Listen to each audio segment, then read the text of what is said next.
Jika mereka berada di Kekaisaran Sunmun, kecuali mereka seperti Huo Yuhao dan memiliki kemampuan yang dapat menyembunyikan seluruh kelompok dan menggunakan kekuatan spasial, mereka tidak mungkin berhasil dalam penyergapan dengan cakupan pengawasan yang hampir kedap udara. Mereka tidak lagi harus meninggalkan siapapun di depan alat jiwa mereka. Mereka bisa menunggu sampai situasi Kekaisaran Dowling stabil sebelum mengirim seseorang kembali untuk mengklaimnya. Huo Yuhao meraih tangan Tang Wutong saat mereka melonjak ke langit dan terbang ke arah yang ditinggalkan oleh 2 legiun insinyur jiwa itu. Deteksi spiritual Huo Yuhao tidak bisa mencakup seluruh negara, tetapi mengejar 2 legiun insinyur jiwa tidak banyak. Di dalam Dowling City, asap dan debu merembes ke udara ketika sebagian besar istana kerajaan terletak di reruntuhan dari pusatnya setelah serangan yang menakutkan itu. Hanya dinding luar yang masih berdiri compang-camping. Ada tangisan menyakitkan di mana-mana di kota, dan seluruh kota berada dalam kekacauan. Pasukan pertahanan kota tidak kecil, tetapi mereka hanya bisa secara kosong berusaha menjaga ketertiban. Istana kerajaan telah dihancurkan, dan itu praktis membasmi andalan warga kerajaan Dowling. Su Sanqi mengambil Jiang Nanan, Ye Gui, Nan Qiuqiu, dan Ji Juechen ketika mereka tiba di bawah tembok Dowling City. Mereka memperhatikan asap dan debu ketika ekspresi mereka menjadi semakin hitam. Su Sanqi tidak hanya memiliki kekaisaran jiwa surgawi dalam darahnya, karena setengah dari darahnya berasal dari Kekaisaran Dowling, tetapi ibunya juga merupakan putri Kekaisaran Dowling sebelumnya, saudara perempuan termuda kaisar sebelumnya, yang merupakan kaisar saat ini, Bibi. Tentu saja, prasyaratnya adalah bahwa Kekaisaran Dowling masih hidup. Su Sanqi mengikuti ibunya ke Kekaisaran Dowling ketika dia masih muda, dan dia pernah melihat sepupunya, kaisar, meskipun mereka jarang saling menghubungi setelah itu. Keluarga kerajaan Dowling Empire sangat tidak setuju ketika ibunya menikahi ayahnya. Ibunya adalah putri favorit kaisar sebelumnya. Tetapi sang putri yang sombong akhirnya memilih pangerannya sendiri yang menawan, dan ia kawin lari dengan ayah Su Sanqi. Ketika dia kembali dengan Su Sanqi. Oleh karena itu, keluarga kerajaan Kekaisaran Dowling mengucilkan keluarga Su Sanqi. Hal ini dianggap sebagai rahasia terdalamnya, bahkan Jiang Nanan tidak tahu tentang itu. Hati Su Sanqi dipenuhi dengan banyak emosi saat dia melihat kota Dowling terperosok dalam debu dan asap. Ini adalah rumah tua ibunya, tidak peduli apa. Beberapa darah keluarga kerajaan Dowling Empire masih mengalir melalui darahnya. Buka gerbang. Su Sanqi menatap benteng itu. Gerbang ditutup pada saat ini, dan tentara berpatroli di benteng dengan hormat dan kesal. Siapa yang ke sana? Busur dan peralatan jiwa di benteng segera mengarah ke bawah. Semua orang di kota itu masih gemetar, takut, dan setegang mungkin. Dalam keadaan seperti itu, sosok mencurigakan yang muncul dapat diserang. Kami berasal dari Akademi Shrek. Kami di sini untuk membantu Anda. Su Sanqi berbicara saat dia menurunkan suaranya. Akademi Shrek, bagaimana Anda bisa membuktikannya? Jenderal di tembok kota hampir tidak bisa membuatnya tenang. Su Sanqi mengangkat tangannya dan menunjukkan token identitasnya sebagai seorang siswa dari halaman dalam Akademi Shrek. Alat-alat jiwa teleskopik diperlukan untuk setiap kekaisaran, dan yang ada di tembok kota dengan cepat melihat identitasnya sebelum mereka membuatnya melemparkannya ke tembok kota. Su Sanqi khawatir dan tidak sabar, tetapi tidak ada yang bisa dia lakukan pada saat seperti ini, dan membuang tokennya dengan paksa. Token mencapai bagian atas tembok kota, di mana ia dengan cepat diverifikasi sebelum gerbang kota akhirnya dibuka. Seorang jenderal yang sedikit lebih tua dari 30 keluar. Meskipun Su Sanqi dan yang lainnya tampak muda, dia tidak berani untuk tidak menghormati mereka sama sekali. Karena siapapun yang berasal dari Akademi Shrek tidak dapat dinilai berdasarkan usia mereka. Para siswa halaman dalam yang baru berusia lebih dari 20 tahun sudah memiliki kehebatan yang sangat hebat. Bagaimana situasinya di dalam kota? Su Sanqi bertanya kepada jenderal itu. Aku tidak terlalu yakin. Serangan musuh datang tanpa peringatan. Mereka muncul tiba-tiba, dan langsung menyerang istana kerajaan sebelum menyerang semua posisi penting kita. Kami telah mengalami kerugian besar. Istana kerajaan. Wajah jenderal itu diliputi kesedihan ketika dia berhenti di sana. Meskipun dia tidak tahu persis apa yang dilakukan istana kerajaan, dia bisa melihat situasi yang mengerikan dengan menatap ke arah istana dari benteng. Jenderal telah berjaga di benteng ketika istana kerajaan telah dibombardir oleh peluru meriam stasioner kelas 9, dan dia merasa seperti akhir dunia telah datang pada saat itu. Seluruh istana menjadi bola cahaya oranye merah besar, dan serangan mengerikan datang sesudahnya. Insinyur jiwa yang berjuang kembali ke dalam kota dibantai oleh musuh mereka yang menakutkan sebelum mereka mulai mengejar tentara pertahanan kota. Meskipun pasukannya tidak kecil, mereka menderita kerugian besar karena mereka tidak terorganisir dan tidak mampu membalas. Beberapa bangunan besar hancur total. Ekspresi Susanshi sangat gelap, tapi dia bisa tetap tenang. Meskipun kita tidak bisa memastikan apakah keluarga kerajaan memiliki orang yang selamat, saya harap Anda dapat bekerja sama dengan saya sekarang untuk memulihkan ketertiban di dalam kota Dowling. Sahabat kita telah mengusir musuh, dan kedua legiun insinyur jiwa telah mundur. Tidak ada yang akan menyerang Anda untuk saat ini. Karena itu, Anda tidak perlu lagi menjaga gerbang kota. Bawa anak buahmu dan ikuti aku ke kota. Kami akan segera memesan. Petik 2. Saya tidak bisa melakukan itu. Jenderal itu langsung menolak, sementara matanya juga menjadi curiga ketika dia menatap Susanshi. Susanshi ingin dia meninggalkan gerbang kotanya, tetapi bagaimana dia bisa melakukan itu? Susanshi tidak menjelaskan. Sebagai gantinya, dia menarik kalung dari lehernya. Rantai itu sendiri berwarna perak, dan sangat tipis, tetapi liontin yang tergantung di bawahnya sangat aneh. Itu adalah tanda emas yang samar, dengan 6 permata yang tertanam di permukaannya. Setiap permata memiliki bentuk dan ukuran yang berbeda, tetapi permata itu bersama-sama membentuk kata-kata, Dowling, dan juga memancarkan gelombang kekuatan jiwa yang lemah. Jenderal itu heran ketika dia melihat liontin ini. Dia memalingkan matanya kembali ke Susanshi sebelum dia berlutut. Salam, Pangeran. Pangeran. Jiang Nanan, Nan Qiuqiu, Ye Gui dan Ji Juechen semua terkejut ketika mereka mendengar kata itu. Sejak kapan Susanshi menjadi Pangeran Dowling? Tentu saja, mereka tidak tahu bahwa kaisar sebelumnya telah memberikan liontin ini kepada ibunya ketika dia adalah putri kesayangannya. Kalung ini adalah simbol keluarga kerajaan, dan juga simbol status dalam keluarga kerajaan. Kalung ini hanya bisa diberikan ketika pangeran mendapatkan gelar mereka, dan hanya ada beberapa liontin di dalam kekaisaran Dowling. Saat itu, liontin ini telah diberikan kepada ibu Susanshi karena dia disayang. Ini berarti bahwa kakek Susanshi telah memberi ibunya status yang tidak kalah dengan pangeran. Setelah itu, ketika ibu Susanshi kawin lari dengan ayahnya, liontin itu menjadi souvenir.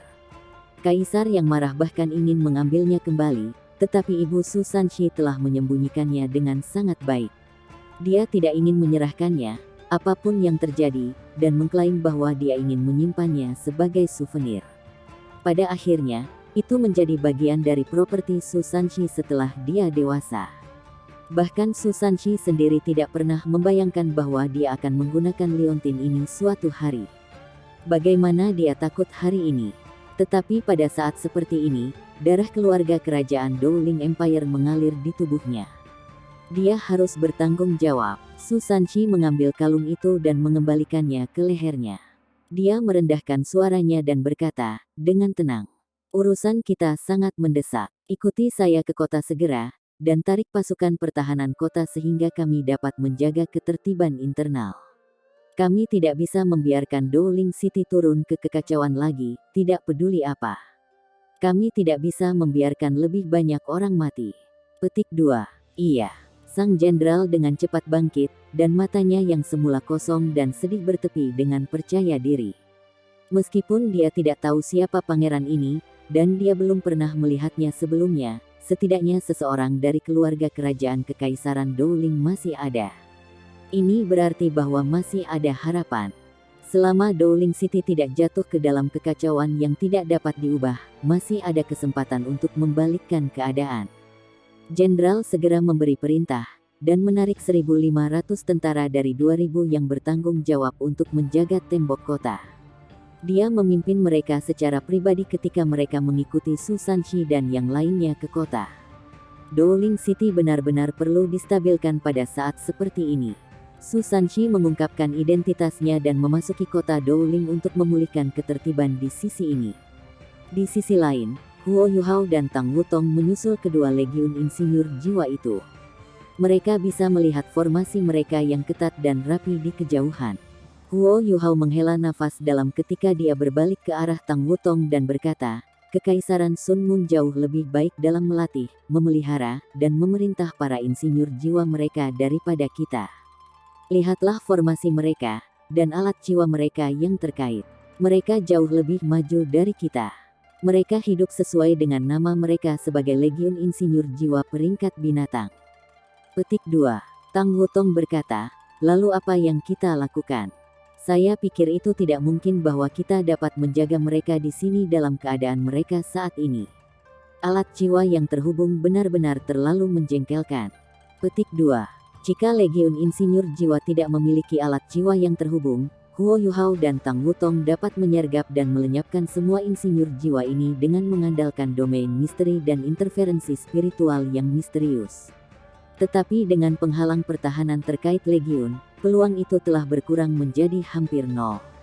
Pasukan Sun Moon Empire tidak takut disergap selama mereka bisa mempertahankan penghalang pertahanan mereka yang terkait, dan dengan kekuatan dan persiapan mereka melawan penyergapan, itu sepertinya bukan tugas yang sangat sulit.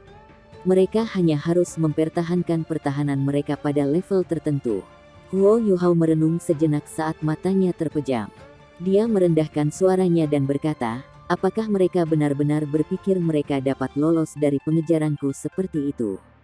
Saya ingin melihat apakah mereka bisa mempertahankan pertahanan mereka lebih lama, atau jika pengejaran kita lebih ganas. Petik 2. Cincin penyimpanan Huo Yuhao bersinar ketika dia berbicara, dan satu meriam jiwa muncul di tangannya. Meriam jiwa ini tidak besar, dan pembukaannya hanya sekitar 30 cm. Itu benar-benar hitam, dan memancarkan gelombang kekuatan jiwa yang lembut. Huo Yuhao memasukkan kekuatan jiwanya ke dalam meriam, dan meriam itu segera bersenandung lembut. Dia meletakkannya di bahunya, dan bahkan tidak harus membidik saat dia menekan tombol untuk menembak. Sebuah lampu merah menyilaukan meletus dari meriam dan meledak menuju dua legiun insinyur jiwa di kejauhan. Ini adalah meriam meledak yang normal, dan efeknya sangat sederhana. Itu bisa menghasilkan kekuatan ledakan yang kuat dan suhu tinggi untuk menyebabkan kerusakan. Huo Yuhao telah membuat sendiri meriam yang meledak ini. Itu adalah alat jiwa kelas 7, tetapi kekuatan ofensifnya hanya tentang alat jiwa kelas 5. Ada perbedaan besar antara alat jiwa kelas 7 dan alat jiwa kelas 5. Karena kemampuan ofensifnya hanya alat jiwa kelas 5, lalu mengapa alat jiwa itu sendiri kelas 7? Alasannya sederhana, karena Huo Yuhao telah berusaha memaksimalkan aspek lain. Dalam hal ini, itu adalah jangkauan meriam. Meriam Huo Yuhao yang meledak bisa mencapai jarak 10 km, yaitu 10.000 meter. Itu sudah bisa menyaingi meriam jiwa stasioner tertentu. Bahkan Xuan Ziwen memujinya ketika dia membuat alat jiwa kelas 7 ini. Xuan Ziwen sangat ketat dan banyak menuntut, dan dia biasanya tidak memuji murid-muridnya kecuali mereka telah membuat beberapa prestasi luar biasa. Huo Yuhao tidak diragukan lagi adalah orang yang telah menerima pujian paling banyak dari Xuan Ziwen, tetapi meskipun begitu, contoh-contoh itu sangat sedikit dan jarang terjadi. Sebuah meriam jiwa yang bukan alat jiwa stasioner yang dapat menembak pada jarak luar biasa seperti itu adalah sesuatu yang sangat jarang terlihat dalam sejarah insinyur jiwa. Bahkan Xuan Ziwen sendiri mungkin tidak bisa melakukannya lebih baik daripada Huo Yuhao jika dia melakukannya sendiri. Ada alasan mengapa Huo Yuhao membuat meriam jiwa ini, dan tujuannya sederhana. Dia ingin dapat memancing musuh-musuhnya ketika diperlukan. Kerang meriam jiwa stasioner terlalu mahal, dan mereka juga merupakan barang sekali pakai. Meskipun Huo Yuhao telah mengeluarkan banyak logam langka ketika membuat meriam jiwa ini, dan logam langka itu juga dianggap jenis yang sangat berharga, dia bisa menggunakan meriam jiwa ini lagi dan lagi. Huo Yuhao telah menembakkan meriamnya, dan peluru meriam melaju di udara. Cangkang meriam itu disederhanakan, dan itu seperti biji kurma saat berjalan langsung ke dua legiun insinyur jiwa Kekaisaran Sun Moon di kejauhan. Kecepatan cangkang ini saat meninggalkan Laras tidak dianggap cepat, tetapi yang menakutkan adalah akselerasinya sesudahnya. Cangkang itu segera melesat setelah terbang sejauh 100 meter, dan cangkang itu sendiri terbelah sebagai bagian dari cangkang asli yang mendorongnya ke depan, sehingga separuh lainnya dapat melanjutkan peledakan ke depan dengan kecepatan yang luar biasa. Semuanya dilakukan dalam kondisi energi. Tidak sulit untuk melihat betapa luar biasanya ini. Ledakan. Sebuah ledakan menyertai percikan oranye merah ketika shell meledak di penghalang pertahanan Legiun Insinyur Jiwa. Ketika Huo Yuhao dan Tang Wutong telah menyergap dua legiun sebelum ini pada awalnya, para insinyur jiwa yang selamat tidak benar-benar tahu apa yang terjadi. Setelah serangan mendadak Huo Yuhao yang hampir membunuh Xia Xuanchen, dan selain penurunan tajam dalam jumlah, mereka akan menjadi bodoh jika mereka tidak tahu apa yang terjadi dalam keadaan seperti itu. Oleh karena itu, para insinyur jiwa ini sangat tegang bahkan ketika mereka mempertahankan penghalang pertahanan terkait mereka saat terbang ke depan. Ketika satu meriam tempurung jiwa meledak di penghalang pertahanan mereka, reaksi pertama hampir setiap insinyur jiwa adalah untuk meningkatkan penghalang pertahanan terkait mereka ke tingkat tertinggi yang mungkin. The Evil Tyrant Legion bukan satu-satunya, bahkan Imperial Dragon Legion berperilaku dengan cara yang sama. Hambatan defensif terkait dua legiun insinyur jiwa segera terbentuk, dan mereka bahkan mulai mengisi alat jiwa ofensif terkait mereka sehingga mereka bisa siap untuk menyerang kapan saja. Reaksi mereka sangat cepat, semua sangat benar dan tepat. Su Tianyuan dan Xia Xuanchen, sebagai komandan legiun itu, tidak bisa menemukan masalah dengan tanggapan mereka sama sekali. Tapi masalah memang muncul. Masalah ini sederhana dan langsung, di mana musuh. Satu meriam jiwa ditembakkan, tetapi mereka tidak dapat menemukan jejak musuh mereka sama sekali. Selain itu, serangan itu hanyalah serangan meriam jiwa sederhana yang tidak melakukan apapun pada mereka sama sekali. Kekaisaran Sun Moon hampir membuat meriam meledak, karena alat jiwa itu tidak memiliki karakteristik khusus sama sekali. Hanya kota-kota tertentu yang akan menggunakan meriam meledak untuk pertahanan, dan secara umum, Legiun Insinyur Jiwa peringkat binatang jarang menggunakannya. Mereka lebih suka senjata yang lebih merusak seperti meriam menusuk, yang lebih efektif melawan pelindung jiwa, atau meriam pembusukan dan yang lainnya. Mereka berhenti di udara selama hampir 5 menit, dan alat jiwa mereka yang terhubung dipertahankan pada tingkat setinggi mungkin dari awal hingga akhir. Tetapi musuh mereka tidak pernah muncul. Huo Yuhao memegang tangan Tang Wutong, dan memegang meriamnya yang pecah. Seringai dingin muncul di wajahnya saat Tang Wutong menatapnya dengan bingung. Apa yang sedang kamu lakukan? Huo Yuhao menjawab, saya hanya memberitahu mereka bahwa saya ada di sini, sehingga mereka akan lebih berhati-hati dan lebih waspada. Tang Wutong sangat cerdas, dan dia segera mengerti apa yang ingin dikatakan Huo Yuhao setelah perenungan sesaat. Kamu membuat mereka mempertahankan kondisi puncak mereka setiap saat. Kamu sangat jahat. Petik 2. Huo Yuhao berkata, aku jahat. Mereka juga bukan orang baik. Hai. Aku bertanya-tanya bagaimana kabar Dowling City. Saya berharap saudara senior ketiga dan yang lain dapat membantu menstabilkan situasi di sana. Setidaknya, saya berharap mereka dapat menjaga ketertiban internal. Petik 2. Tang Wutong mengeluh, skema mereka sangat kejam dan licik. Jika elit Dowling Empire di garis depan mencari tahu tentang istana kerajaan mereka, mereka mungkin akan keluar dari kota Shrek untuk pertikaian dengan Kekaisaran Sun Moon. Jika mereka melakukan itu, mereka akan jatuh ke dalam perangkap Juzi. Juzi sangat pandai dalam hal ini. Petik 2. Huo Yuhao mengangguk tanpa suara. Dia juga lebih khawatir tentang apa yang dikhawatirkan Tang Wutong. Rencana Juzi hanya membuatmu tak berdaya mencoba menggagalkannya.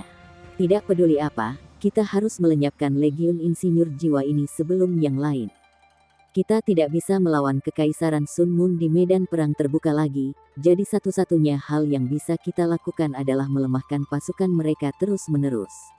Mereka dapat menghasilkan banyak alat jiwa, tetapi melatih elit dan insinyur jiwa yang luar biasa membutuhkan waktu.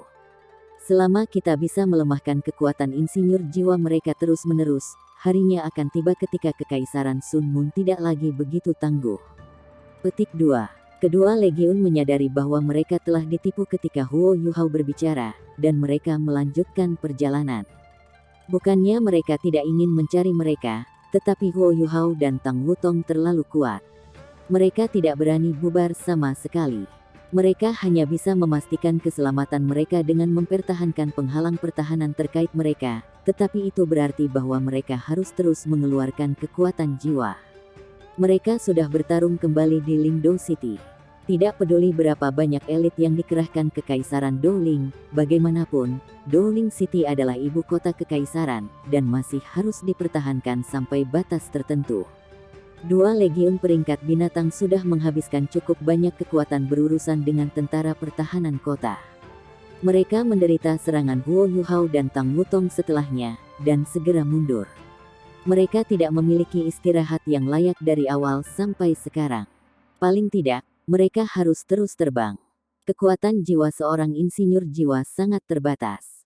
Bahkan di dunia master jiwa, tidak banyak yang bisa meregenerasi kekuatan jiwa mereka dalam pertempuran seperti yang bisa dilakukan Huo Yuhao, sampai-sampai terbang sama sekali bukan masalah baginya. Bahkan Titlet Douluo masih harus mengeluarkan energi ketika mempertahankan kecepatan penerbangan yang tinggi, belum lagi fakta bahwa sebagian besar insinyur jiwa di dua legiun hanya memiliki sekitar 4 cincin jiwa. Mereka mengandalkan alat jiwa tipe terbang, botol susu, dan peralatan lainnya untuk terus terbang dalam waktu lama. Tetapi periode ini pada akhirnya terbatas, tidak peduli berapa lama mungkin, belum lagi fakta bahwa mereka harus mempertahankan penghalang pertahanan mereka yang terkait juga. Oleh karena itu, ekspresi kedua komandan pasukan legion menjadi gelap ketika mereka menyadari bahwa musuh mereka tidak muncul. Mereka mengerti apa yang dilakukan musuh mereka. Ada taktik yang sangat sederhana namun efektif di medan perang, dan itu adalah pelecehan. Pelecehan berarti Anda tidak bisa pergi secepat mungkin. Pelecehan berarti Anda harus menjaga kewaspadaan, dan Anda tidak punya kesempatan untuk beristirahat sama sekali. Itu bukan masalah bagi insinyur jiwa tingkat atas, tetapi bawahan mereka tidak bisa melakukan itu. Kekuatan jiwa mereka akan sepenuhnya dikeluarkan dengan waktu yang cukup, dan ketika saatnya tiba ketika mereka tidak dapat mempertahankan formasi pertahanan mereka yang terkait, maka mungkin akhir dunia mereka akan tiba. Apa yang harus kita lakukan, Saudara Xia? Su Tianyuan berbisik pada Xia Xuanchen. Dia tidak ingin anak buahnya mendengarnya, karena tidak semua orang mengerti situasi sulit yang mereka hadapi. Ekspresi Xia Xuanchen hitam. Aku khawatir kita dalam banyak masalah, Saudara Su. Musuh kita kuat dan teliti. Karena mereka telah memilih untuk melecehkan kita seperti ini, maka mereka pasti akan terus melakukannya. Satu-satunya hal yang dapat kita lakukan adalah melestarikan kekuatan jiwa sebanyak mungkin, dan menempatkan jarak sejauh mungkin antara kita dan kota Dowling. Setelah itu, kita harus mencari tempat untuk beristirahat. Petik 2. Su Tianyuan bertanya, apakah kamu mengatakan bahwa kita harus menemukan daerah yang relatif terpencil, dan satu legiun akan berjaga sementara legiun lainnya beristirahat, sehingga kita dapat memungkinkan orang-orang kita untuk memulihkan kekuatan jiwa mereka? Xia Xuanchen mengangguk dan berkata, itu satu-satunya pilihan kami. Keduanya sangat tangguh, dan mereka mampu melompati ruang. Kita mungkin tidak dapat menghentikan mereka bahkan jika kita membuat jebakan, dan kita harus membayar harga yang lumayan untuk upaya itu. Saat ini, kami hanya bisa bersikap konservatif, dan terus melakukan ini selama kami bisa. Selama kita bisa membiarkan saudara-saudara kita pulih terus-menerus sehingga mereka dapat mempertahankan kekuatan tempur mereka, saya percaya mereka berdua akan mundur, diberikan waktu yang cukup. Petik 2. Su Tianyuan meninju telapak tangannya saat dia berbicara dengan ekspresi marah. Kami terlalu tertahan. Jika saya pernah menangkap dua orang itu, saya akan merobek tubuh mereka menjadi jutaan keping. Petik 2. Xia Xuanchen memaksa tertawa dan berkata, tetap tenang, Saudara Su. Saudara-saudara kita memperhatikan. Hanya ini yang bisa kita lakukan. Setidaknya, mereka berdua tidak berani menyerang kami di tempat terbuka. Sayang sekali kami begitu dekat dengan kota Dowling. Petik 2. Ayo lakukan saja dengan caramu. Kami akan meminta semua orang untuk mempercepat dan menjauhkan kami dari Dowling City sebelum mendarat untuk beristirahat. Su Tianyuan adalah pria yang menentukan, dan kedua pria itu hanya membahasnya selama beberapa saat sebelum mereka segera memerintahkan insinyur jiwa mereka untuk mempercepat dan terbang ke kejauhan. Peluru meriam lainnya menerbangkan mereka tepat pada saat ini, dan meledak terhadap penghalang pelindung mereka.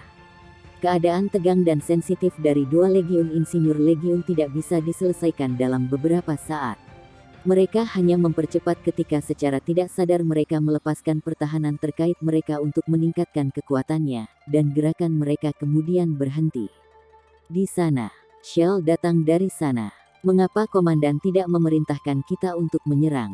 Meskipun para insinyur jiwa tidak bisa melihat Huo Yuhao dan Tang Wutong, mereka masih bisa tahu dari mana asal meriam itu. Mereka adalah anggota Legiun Insinyur Jiwa peringkat binatang, dan mereka biasanya sangat arogan dan penuh dengan diri mereka sendiri. Insinyur jiwa ini mulai menjadi sangat marah setelah Huo Yuhao memprovokasi mereka untuk kedua kalinya. Tetap tenang, semuanya. Imperial Dragon Legion tidak akan menggunakan penghalang pertahanan terkait mereka. Evil Tyrant Legion akan terus mempertahankan penghalang mereka. Abaikan semua serangan dan terus terbang ke depan. Petik 2. Xia Xuanchen dengan tenang memberi perintah. Dia sangat jelas bahwa musuhnya, yang berada dalam bayang-bayang, berharap untuk melihat mereka jatuh berantakan. Musuhnya berharap melihat mereka menyerang. Kekuatan jiwa insinyur jiwa akan dikonsumsi bahkan lebih cepat jika mereka menggunakan alat jiwa ofensif terkait mereka. Musuhnya akan mencapai tujuannya jika itu terjadi, sementara serangan mereka yang terkait pasti akan sia-sia. Xia Xuanchen telah berbenturan langsung dengan mereka berdua sebelumnya, dan dia sangat jelas tentang seberapa kuat mereka. Mereka setidaknya Douluo Transcendent, dan mereka tidak mungkin Douluo Transcendent yang normal. Jika dia tidak memiliki batu kristal misterius itu, dia akan terluka parah bahkan jika dia tidak terbunuh segera. Selain itu, mereka juga memiliki kemampuan penyembunyian yang menyeramkan dan penguasaan atas kekuatan spasial, yang memaksanya untuk berhati-hati dan teliti. Mereka berada dalam banyak masalah jika salah satu dari mereka bahkan menjadi ultimate Douluo, dan orang itu mungkin bisa melenyapkan mereka semua jika dia melepaskan kekuatan penuhnya. Karena itu, mempertahankan pertahanan mereka adalah suatu keharusan, tetapi melestarikan kekuatan jiwa mereka juga merupakan suatu keharusan. Karena lawan mereka tidak berani melakukan serangan frontal, itu berarti bahwa musuh-musuhnya tidak percaya diri menerobos dengan memaksa serangan. Saat ini, mereka berlomba untuk melihat siapa yang lebih sabar.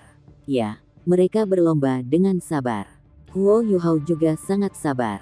Dulu ketika dia berlatih sebagai bagian dari rencana tentara tertinggi, bersaing dengan kesabaran adalah salah satu aspek pelatihannya yang sangat penting. Dia juga menunggu untuk melihat siapa yang lebih sabar. Dia bersabar seperti orang lain. Huo Yuhao menembak sekali, dan kemudian mengubah sudut sebelum dia menembak lagi. 10 km sudah pasti aman. Musuh Huo Yuhao adalah target besar, dan musuhnya tidak bisa mengunci posisinya. Ini membuat mereka target latihan yang sempurna, dan musuhnya akan memiliki masalah jangkauan jika mereka ingin memukulnya. Musuhnya tidak mungkin menyentuhnya tanpa menggunakan peluru meriam jiwa yang tidak bergerak, dan peluru semacam itu sangat jelas ketika mereka ditembakkan.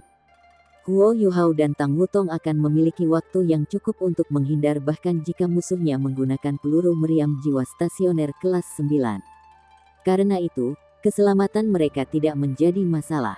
Apa yang harus dilakukan Huo Yuhao dalam keadaan seperti itu adalah terus melecehkan musuhnya sehingga ia bisa membuat iritasi sebanyak mungkin dua legiun insinyur jiwa itu. Huo Yuhao menjalankan rencananya saat dia menembakkan meriam setiap 1 atau 2 menit. Dua legiun insinyur jiwa tidak bisa benar-benar beradaptasi di awal. Insinyur jiwa terus memperkuat pertahanan terkait mereka saat Huo Yuhao terus menyerang mereka. Tetapi semua orang tahu kisah tentang bocah lelaki yang menangis serigala. Insinyur jiwa ini mulai beradaptasi setelah beberapa saat. Musuh mereka hanya menembakkan meriam yang meledak, dan setiap orang dari para insinyur jiwa ini memiliki alat jiwa dengan kemampuan menyerang yang lebih kuat daripada meriam yang meledak itu. Bukankah kamu hanya mengganggu kami? Yang harus kita lakukan adalah mengabaikanmu. Kita bisa istirahat setelah terbang sebentar lagi. Huo Yuhao terus mengganggu mereka bahkan setelah 1 jam. Namun, para insinyur jiwa Imperial Dragon Legion dan Affiliate Tyrant Legion tidak lagi memperkuat penghalang pertahanan mereka yang terkait.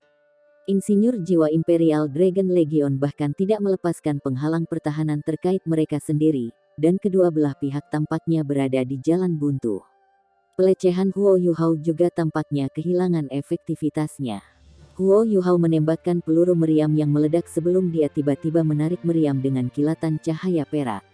Meriam jiwa baru lainnya tiba-tiba muncul di bahunya pada saat berikutnya.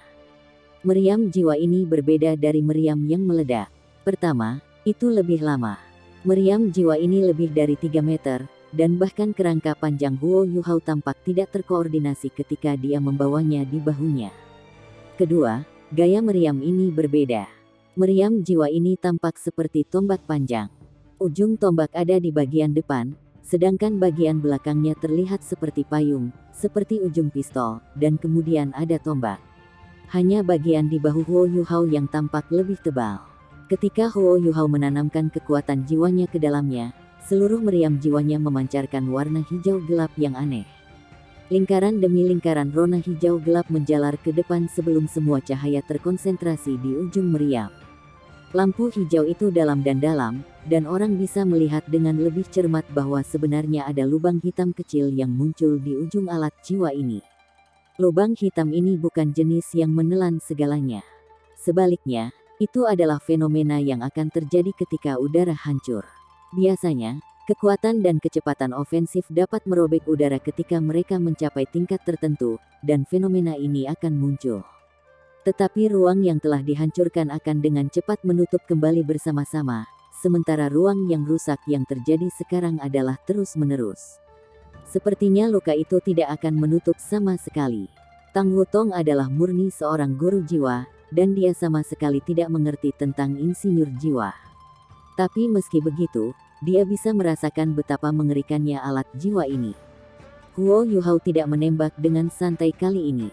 Sebaliknya, dia mengaktifkan deteksi spiritual ketika dia mengangkat meriam jiwa itu ke bahunya dan membidik. Dia berbagi deteksi spiritual dengan Tang Wutong, dan dia secara alami bisa melihat siapa yang dia tuju, salah satu insinyur jiwa Imperial Dragon Legion, yang berada di lingkaran dalam dan beristirahat. Cih, ledakan yang menusuk telinga bisa terdengar saat sinar hijau gelap meledak. Huo Yuhao melepaskan tangan Tang Wutong di saat yang tepat sebelum dia menembak, dan tubuhnya melesat ke depan seperti sambaran petir. Huo Yuhao menyeberang beberapa ribu meter dalam beberapa detik saat ia terbang maju dengan kecepatan penuh, dan ia mendekati penghalang jiwa pertahanan musuhnya. Huo Yuhao berjarak kurang dari 3 km dari pelindung ketika sinar hijau gelap ditembakkan. Semuanya telah dihitung melalui deteksi spiritual. Lampu hijau gelap menyala sekali sebelum menghilang, dan itu seperti panah yang diperpanjang saat menghantam penghalang pertahanan terkait. Penghalang bergetar ketika jejak hijau tiba-tiba muncul di permukaannya. Penghalang tampaknya tidak berbeda secara keseluruhan, tetapi sebuah lubang kecil muncul di tempat di mana penghalang itu dipukul. Insinyur jiwa Imperial Dragon Legion dan Evil Tyrant Legion menyaksikan pemandangan mengerikan di saat berikutnya. Bahkan jika mereka bisa hidup melalui cobaan ini, mereka tidak akan pernah melupakan apa yang mereka lihat. Sinar hijau gelap jatuh secara akurat pada seorang insinyur jiwa dari Imperial Dragon Soul Engineering Legion. Penghalang pelindung otomatis insinyur jiwa ini segera diaktifkan, tetapi dilenyapkan pada saat berikutnya. Dan kemudian seluruh tubuhnya dimusnahkan.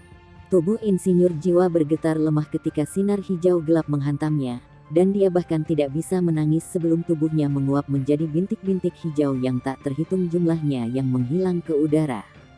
Titik-titik hijau itu melayang di udara dan tampaknya mengandung kekuatan aneh. Mereka tidak bisa terbang karena penghalang pertahanan legiun. Tangisan kaget bisa didengar karena hampir setiap insinyur jiwa mengaktifkan penghalang jiwa perlindungan mereka pada saat yang sama. Sinar hijau itu terlalu menakutkan. Meskipun mereka adalah insinyur jiwa, mereka belum pernah melihat sesuatu yang seram itu sebelumnya. Bagaimana orang bisa tahu bahwa lampu hijau itu mengancam kehidupan mereka? Huo Yuhao berbalik dan pergi setelah serangannya yang sukses dan melarikan diri ke kejauhan. Xia Xuanchen dan Su Tianyuan memandang dengan mata melebar dan rahang kendur, dan jantung mereka berdetak keluar dari dada mereka. Insinyur jiwa yang normal tidak bisa mengenali apa itu, tetapi bagaimana mungkin mereka tidak tahu. Alat jiwa itu bisa menembus penghalang pertahanan terkait mereka dan langsung memusnahkan salah satu insinyur jiwa Imperial Dragon Legion. Bukankah itu alat jiwa ofensif target tunggal kelas 9 yang tangguh, meriam super dekomposisi? Saat itu, Huo Yuhao telah meyakinkan Xuan Ziwen dengan meriam dekomposisi kelas 8. Yang dia gunakan bukanlah meriam kelas 9. Itu adalah meriam dekomposisi kelas 9. Meriam dekomposisi sangat menakutkan, tidak peduli apa kelas mereka. Siapapun yang terkena hampir tidak memiliki kesempatan untuk bertahan hidup. Karakteristik paling menonjol dari meriam dekomposisi adalah kemampuannya untuk menguraikan semua energi. Setiap penghalang pelindung seperti kertas untuk meriam seperti itu, dan jika target ingin menghentikan serangan meriam dekomposisi, kemampuan pertahanan target harus 3 kali lebih kuat daripada kekuatan serangan meriam dekomposisi. Bahkan seorang insinyur jiwa kelas 9 yang melepaskan penghalang jiwanya dengan kekuatan penuhnya dapat memblokir serangan meriam dekomposisi kelas 9. Sebuah penghalang defensif terkait harus dinaikkan ke tingkat yang sangat tinggi untuk mendapat peluang melawan meriam dekomposisi kelas 9. Kedua insinyur jiwa ini dapat memblokir serangan ini jika mereka berada dalam kondisi puncaknya. Tetapi mereka terlalu jauh dari kondisi puncak mereka sekarang. Mereka telah kehilangan lebih dari 200 orang, sementara hanya setengah dari jumlah mereka yang mempertahankan penghalang pertahanan mereka. Mereka tidak memiliki kesempatan untuk menghentikan meriam pembusukan itu. Kehidupan tunggal diambil begitu saja. Tapi itu bukan fakta yang paling menakutkan, karena fakta yang paling menakutkan adalah bahwa insinyur jiwa kedua legiun itu mulai merasakan ketakutan yang kuat yang membuat hati mereka terguncang. Jangan panik, semuanya. Terus mempertahankan penghalang defensif terkait. Itu adalah meriam dekomposisi kelas 9. Dan itu tidak dapat ditembakkan terus-menerus. Bahkan insinyur jiwa kelas 9 hanya bisa memecatnya sekali sehari. Xia Xuanchen tidak ragu saat dia berteriak pada insinyur jiwanya. Meskipun meriam dekomposisi tidak dapat digunakan terus-menerus, Xia Xuanchen menyemburkan omong kosong ketika dia mengklaim bahwa meriam hanya bisa ditembakkan sekali sehari. Tetapi dia tidak punya pilihan selain membuat klaim itu, karena pasukannya akan hancur berantakan sebaliknya. Su Tianyuan melirik Xia Xuanchen. Dia tidak menghentikannya, tetapi ekspresinya berubah semakin gelap. Musuh mereka bukan hanya Transcendent Douluo. Ada seorang insinyur jiwa kelas 9, dan itu adalah sesuatu yang tidak mereka harapkan bahkan dalam mimpi terliar mereka. Meriam yang meledak yang ditembakkan dari jarak jauh sebelum ini dapat dianggap sebagai alat jiwa normal yang dapat digunakan oleh setiap master jiwa. Tetapi mereka belum pernah mendengar tentang kerajaan Douluo benua yang memiliki meriam dekomposisi kelas 9.